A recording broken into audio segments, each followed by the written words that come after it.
नमस्कार मंडळी, जय खानदे, जय महाराष्ट्र. सर्व मित्रांचं स्वागत करतो मी श्रीराम देशमुख.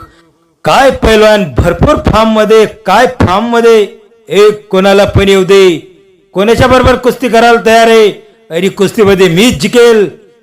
पैलवान इतका घमंडाने चालत नाही कुस्तीमध्ये, कारण कुस्तीमध्ये एक दोन दिवस प्रत्येक पैलवानचा फॉर्म बदलत राहतो.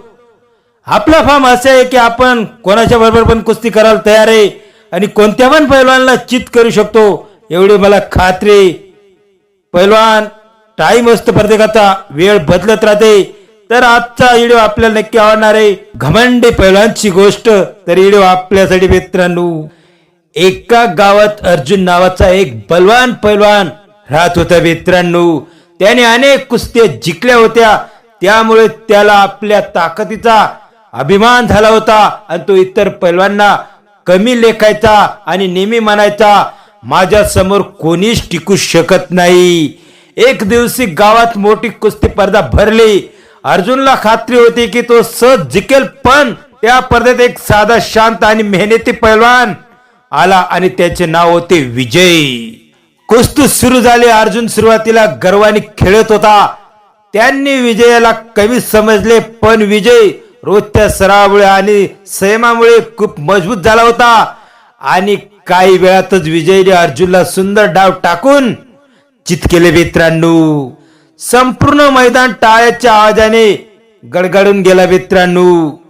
अर्जुनाला आपले घमंडाची जाणीव झाली आणि तो विजय जवळ गेला आणि म्हणाला, आज मला समजले की ताकदीपेक्षा नम्रता आणि मेहनत मोठी असते. त्या दिवसापासून अर्जुनने घमंड सोडले आणि सर्वांचा आदर करू लागला.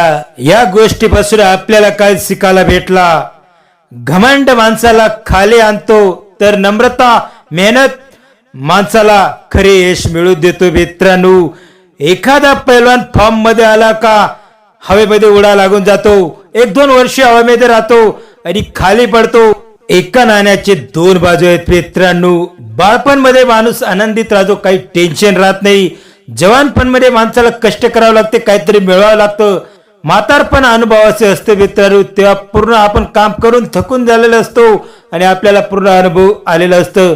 तसंच दुसऱ्या नाण्याच्या बाजूला आपण बघायला गेलं तर सकाळ, दुपार, संध्याकाळ म्हणजेच रात्र.